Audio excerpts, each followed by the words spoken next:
Morzine with a few weeks break between the World Cups here with my Trance e-bike.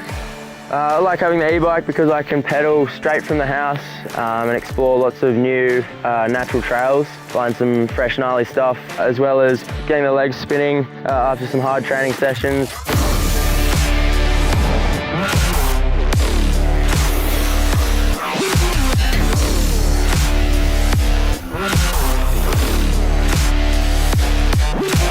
Racing World Cup downhill, it gets pretty gnarly, so it's good to get away from the bike park and just explore what's out there. Yeah, super capable bike, and love to ride this thing.